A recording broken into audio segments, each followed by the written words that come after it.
नमस्ते everyone, welcome to Khandelkar academy.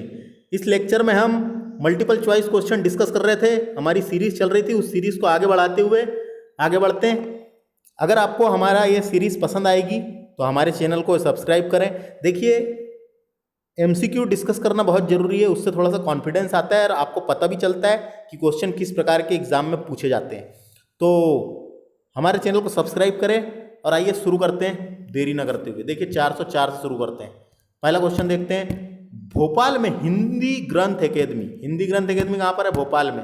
की स्थापना कब की गई थी? तो हिंदी ग्रंथ अकेदमी की स्थापना की गई थी 1969। तो ये याद रखना है, 1969 में स्थापना की गई थी। सन आते हैं पेपर में, पूरी एकेडमियों के सन आते हैं, एक वीडियो बनाए हुए हैं हमने, आप उसे देख सकते हैं। मध्य प्रदेश की अपनी भौगोलिक स्थिति के कारण सार्वजनिक रूप से उसे किस नाम से जाना जाता है? तो भारत का दिल कहा जाता है मध्य प्रदेश को, बीच में होने के कारण, और मध्य प्रदेश को हृदय प्रदेश भी कहा जाता है। मध्य प्रदेश को हृदय प्रदेश भी कहा जाता है। मध्य प्रदेश के कई सारे उपनाम हैं, जिसमें से भारत का दिल, हृदय प्रदेश, और ये हृदय प्रदेश किसने कहा करके पूछा जा सकता है। मध्य प्रदेश को हृदय प्रदेश किसने कहा? मध्य प्रदेश को हृदय प्रदेश पंडित जवाहरलाल नेहरू ने कहा था। तो ये भी याद रखना है। नेक्स्ट क्वेश्चन देखते हैं। पाथारखेड़ा का सारणी कोयला खदान मध्य प्रदेश किस जिले में? तो सारणी ताप विद्युत केंद्र है बैतूल में, तो ये बैतूल में आएगा, और ये जगह का नाम है पाथारखेड़ा। तो याद रखना है सी। Next question. किस ग्रंथ में पता चलता है कि बौद्ध काल में अवंती की राजधानी उज्जैनी थी? तो ये पाली ग्रंथ में पता चलता है। पाली ग्रंथ में यहाँ पता चला है कि अवंती की राजधानी उज्जैन थी। तो ये आंसर सही होगा। आमझेरा रियासत का संबंध किस जिले से है? तो ये रियासत थी एक आमझेरा, ये धार जिले की थी। तो बी आंसर सही होगा, धार। परमार वंश की स्थापना किसने की थी? परमार वंश की स्थापना किसने की थी? तो परमार वंश की स्थापना उपेंद्र और कृष्ण राज, दोनों का नाम आता है कई बार, कृष्ण राज। तो देखो अभी यहाँ पे एक ही का है, दोनों याद रखना है, लेकिन परमार वंश की स्थापना उपेंद्र तथा कृष्ण राज ने की थी। तो ये भी याद रखना है। Next question. पार्वती परिणय, चंडी शतक और मुकुट तड़ित किसकी रचना है? क्वेश्चन आते हैं सब ऐसे ही आते हैं। पार्वती परिणय, चंडी शतक और मुकुट तड़ित किसने लिखी है? तो ये बाण भट्ट की रचना है, बाण भट्ट। डी आएगा, बाण भट्ट। आप हमारा वाला साहित्यकार वाला वीडियो देख सकते हैं, उसमें कंप्लीट कराया हमने। Next question. मुख्यमंत्री ग्राम सड़क योजना मध्य प्रदेश में कब प्रारंभ की गई? तो ये अप्रैल 2010 में प्रारंभ की गई थी, याद रखना है। किन जिलों का समूह बुंदेलखंड के क्षेत्र में है? तो बुंदेलखंड का पठार जो है, बुंदेलखंड का जो क्षेत्र है, वहां जो जो जिले आएंगे वही जिले होंगे। तो देखो टीकमगढ़ आता है, दमोह और छतरपुर, ये बुंदेलखंड के क्षेत्र में आता है। बुंदेलखंडी बोली बोली जाती है इधर। अभी मंदसौर हो गया, राजगढ़, शिवपुरी। तो शिवपुरी तो अलग है, मंदसौर तो आता है मालवा के पठार तरफ। तो आंसर इसका क्या बोला है? बुंदेलखंड का क्षेत्र बोला है, तो इसका आंसर होगा टीकमगढ़, दमोह और छतरपुर। Next question. निम्न समिति जिलों को पुनर्गठन किया गया था। देखो निम्न समितियां जिलों के पुनर्गठन से संबंधित है। तो ये मोस्ट इंपॉर्टेंट क्वेश्चन है, इसको ध्यान से सुने। देखिए सबसे पहले ऑप्शन पहले को डिस्कस करते हैं। बी आर दुबे समिति क्या थी? है बी आर दुबे समिति में 1998 में मध्य प्रदेश के 10 जिलों का गठन किया गया था। 10 नए जिलों का गठन किया गया था। समझ में आया? 1998 में बी आर दुबे समिति की अध्यक्षता में 10 नए जिले का गठन किया गया था। अब नेक्स्ट क्वेश्चन ये यानी नेक्स्ट देखते हैं। एम एस सिंहदेव समिति की अध्यक्षता में मध्य प्रदेश में 1998 में 6 नए जिले का गठन किया गया था। 6 नए जिले का गठन किया गया था। तो ये दोनों समितियां किससे संबंधित है? जिले के गठन से, जिलों के पुनर्गठन से। क्वेश्चन क्या बोला था? देखो इसका आंसर सी आएगा, आ और बात दोनों। तो जो बताया मैंने, दोनों समिति में कितने कितने जिले गठित किए गए थे वो याद रखना, एग्जाम में आ सकते हैं। नेक्स्ट क्वेश्चन देखते हैं। मंडला राजधानी थी, किसकी राजधानी थी? तो गोंड की। गोंड राजाओं रहे हैं, उनकी राजधानी थी, गोंडों की राजधानी थी मंडला। नेक्स्ट क्वेश्चन, मध्य प्रदेश के कितने जिले राजस्थान की सीमा को छूते हैं? तो देखो राजस्थान की सीमा को कितने छूते हैं याद रखना है। तो राजस्थान की सीमा को 10 जिले छूते हैं, 10।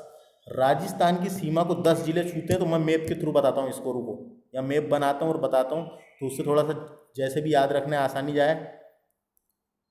ये यहाँ से यहाँ तक उत्तर प्रदेश को 12 जिले छूते हैं। फिर यहाँ से यहाँ तक छत्तीसगढ़ के 6 जिले छूते हैं। सॉरी, मध्य प्रदेश के उत्तर प्रदेश को 12 जिले छूते हैं, मध्य प्रदेश के छत्तीसगढ़ को 6 जिले छूते हैं, मध्य प्रदेश के महाराष्ट्र को, यहाँ पे महाराष्ट्र लगता है इधर नीचे दक्षिण में, 9 जिले छूते हैं। यहाँ गुजरात लगता है, यहाँ पे 2 जिले छूते हैं। और ये राजस्थान यहाँ से, तो यहाँ से यहाँ तक कितना पूछा है उसने, 10 जिले छूते हैं।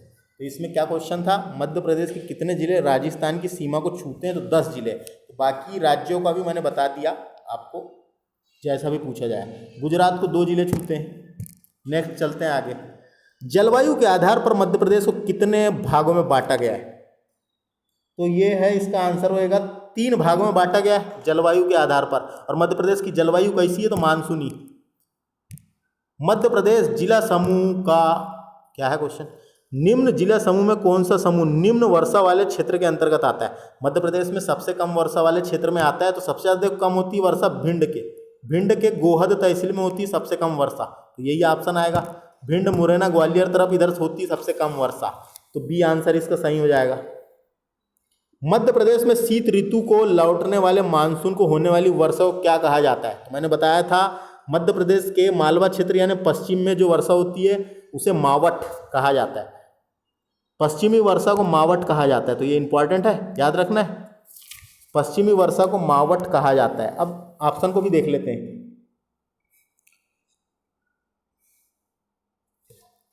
ये सियाला लिखा है, सिहाला इंपॉर्टेंट है। सिहाला कहा जाता है शीत ऋतु को। मध्य प्रदेश में शीत ऋतु को सिहाला कहा जाता है, ये इंपॉर्टेंट है। और यूनाला भी इंपॉर्टेंट है, यूनाला ये यूनाला जो है ये ग्रीष्म ऋतु को कहा जाता है मध्य प्रदेश में, ग्रीष्म ऋतु को। तो इसको याद रखना है, ऐसे क्वेश्चन आते हैं। ग्रीष्म ऋतु को यूनाला कहा जाता है, शीत ऋतु को सियाला कहा जाता है, और पश्चिम में होने वाली वर्षा को या लौटते मानसून को मावट कहा जाता है। तो ये था क्वेश्चन, जो भी बताया ध्यान से सुने। मध्य प्रदेश का सर्वाधिक वर्षा वाला स्थान किस पठार में अवस्थित है? देखो सबसे ज्यादा वर्षा होती है पचमढ़ी में। तो पचमढ़ी कहाँ है? सतपुड़ा पर्वत श्रेणी में आता है पचमढ़ी, होशंगाबाद में। तो इसका आंसर सी होएगा, सी। नेक्स्ट क्वेश्चन देखते हैं। भोपाल राज्य हिंदू सभा की नींव किसने डाली थी? तो मास्टर लाल सिंह ने भोपाल राज्य हिंदू सभा की नींव डाली थी। तो इसका आंसर होएगा बी।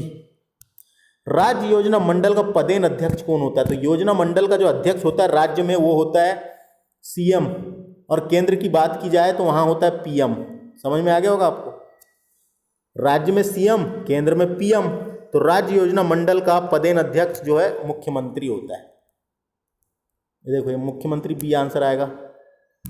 आगे चलते हैं। मध्य प्रदेश में निम्न में से किस जिलों में कटीले वन पाए जाते हैं? कटीले वन पाए जाते हैं, तो उपयुक्त सभी आंसर आएगा इसका। उपयुक्त सभी जिलों में कटीले वन पाए जाते हैं। नहीं, उपयुक्त सभी नहीं आ सकता, मंडला लिखा है, मंडला में नहीं पाए जाते। तो ये इसका आंसर आएगा श्योपुर में पाए जाते हैं। इसका आंसर बी आएगा, B Sheopur. Next question. Project tiger के अंतर्गत कौन सा राष्ट्रीय उद्यान शामिल नहीं है? तो मैंने बताया था, प्रोजेक्ट टाइगर के अंतर्गत माधव राष्ट्रीय उद्यान शामिल नहीं है। ये माधव राष्ट्रीय उद्यान में शामिल नहीं है, याद रखना। शिवपुरी में आता है, 1958 में हुई थी स्थापना। माधव राष्ट्रीय उद्यान शामिल नहीं है, आ सकता है question. Next question. Madhya Pradesh के किस राष्ट्रीय उद्यान में कृष्ण मृगों की संख्या ज़्यादा है? तो पेंच नेशनल पार्क में है, याद रखना है। पेंच नेशनल पार्क है सिवनी में, और पेंच नेशनल पार्क में ही रुडयार्ड किपलिंग ने द जंगल बुक नामक किताब लिखी थी, पेंच नेशनल पार्क में, याद रखना है। Next question. किस नदी द्वारा बनाए गए खड 10 युओं की आश्रय स्थली है। तो ये बोला गया है, क्वेश्चन समझो, किस नदी द्वारा ऐसे बड़े बड़े गड्ढे बनाए गए हैं जो डाकुओं की आश्रय स्थली थी, जहाँ डाकू लोग रहते थे। तो चंबल नदी के किनारे चंबल घाटी जो थी, बीहड़ की समस्या ज़्यादा है वहाँ पे, कहाँ पे, चंबल घाटी के किनारे। तो इसका आंसर होएगा सी, चंबल। नेक्स्ट क्वेश्चन, मध्य प्रदेश के किस शहर को साइंस सिटी के रूप में विकसित किया जाएगा? तो इंदौर को विकसित करेंगे साइंस सिटी के रूप में। नेक्स्ट क्वेश्चन, मध्य प्रदेश में कौन सी सर्वाधिक उपजाऊ मिट्टी है? तो सर्वाधिक उपजाऊ मिट्टी जो है ये जलोढ़ मिट्टी होती है, जलोढ़ मिट्टी मध्य प्रदेश में मध्य भारत के पठार तरफ पाई जाती है, मध्य भारत के पठार तरफ। और मालवा क्षेत्र में सर्वाधिक पाई जाती काली मिट्टी। तो इसका आंसर क्या होगा? जलोढ़ मिट्टी। मध्य प्रदेश में मिश्रित मिट्टी का मुख्य क्षेत्र कौन सा है? मिश्रित मिट्टी का मुख्य क्षेत्र है बघेलखंड का क्षेत्र, बघेलखंड के क्षेत्र तरफ रहती है मिश्रित मिट्टी। नेक्स्ट क्वेश्चन देखते हैं, मिट्टी के अपक्षरण को किस नाम से जाना जाता है? जो मिट्टी का जो कटाव होने लगता है यानी अपरदन होने लगता है मिट्टी का, उसे किस नाम से जाना जाता है? तो उसे रेंगती हुई मृत्यु, सॉरी कौन सा क्वेश्चन था, हाँ यही तो क्वेश्चन है। मिट्टी के अपक्षरण को किस नाम से जाना जाता है? तो इसे रेंगती हुई मृत्यु भी कहा जाता है, रेंगती हुई मृत्यु कहा जाता है मृदा अपरदन को, मृदा अपरदन को रेंगती हुई मृत्यु कहा जाता है। सर्वाधिक मृदा अपरदन वाला जिला है मुरैना। मृदा अपरदन का प्रमुख कारण चंबल घाटी में अवनाली का अपरदन है और मृदा अपरदन को रोकने का सर्वोच्च उपाय वृक्षारोपण है। मृदा अपरदन को रोकने का सर्वोच्च उपाय वृक्षारोपण है, अधिक से अधिक पेड़ लगाना है। नेक्स्ट क्वेश्चन देखते हैं, मध्य प्रदेश में एशिया का सबसे बड़ा सोयाबीन प्लांट संयंत्र यानी प्लांट होता है, प्लांट कहाँ है? तो ये उज्जैन में स्थापित है, याद रखना, एशिया का सबसे बड़ा soybean plant. Next question, dinosaur जीवाश्म राष्ट्रीय पार्क की स्थापना किस जिले में की गई थी? तो ये कहाँ पर है? ये धार में है। डायनासोर जीवाश्म राष्ट्रीय उद्यान धार में है, याद रखना है, धार में है। नेक्स्ट क्वेश्चन, देश का पहला मोबाइल बैंक कहाँ स्थापित है? देश का पहला मोबाइल बैंक का नाम था लक्ष्मी वाहिनी बैंक, खरगोन में स्थापित है। ये आंसर आएगा, खरगोन में स्थापित है।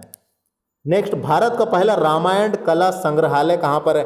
तो ओरछा में है, टिक्कमगढ़ में, सॉरी ओरछा भी निवाड़ी में चले गए, तो ओरछा में है रामायण कला संग्रहालय। नेक्स्ट क्वेश्चन, मध्य प्रदेश की पहली आदिवासी पंचायत कहाँ आयोजित की गई थी?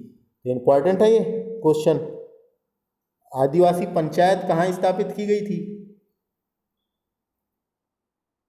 भोपाल में, याद रखना है, भोपाल में स्थापित की गई थी। इसका आंसर भोपाल आएगा, भोपाल में की गई थी। नेक्स्ट चलते हैं, धारा नगरी पर आक्रमण की जानकारी किस लेख से मिलती है? यानी धार नगरी पर आक्रमण की जानकारी मंगाई लेख से मिलती है। इसका आंसर बी ए आएगा, ए। मोस्ट इंपॉर्टेंट क्वेश्चन है, कठिन क्वेश्चन है थोड़ा सा। हलाली नहर से लाभान्वित होने वाला जिला कौन सा है? तो हलाली नहर है विदिशा में, तो विदिशा आएगा इसका। विदिशा और राजगढ़ दोनों होता है, तो ये सी आंसर आएगा, दोनों सी।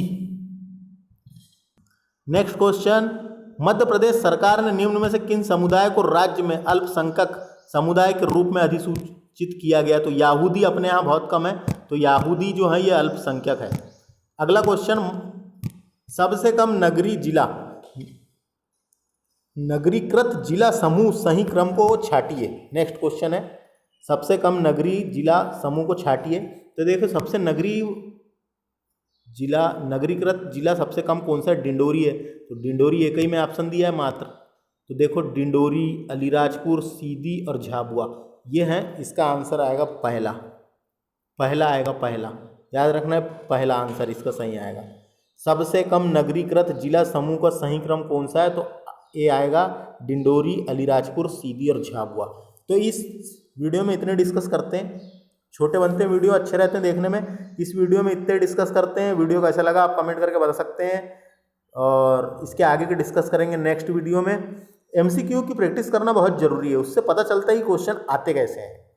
तो मिलते हैं अगले लेक्चर में, नमस्ते।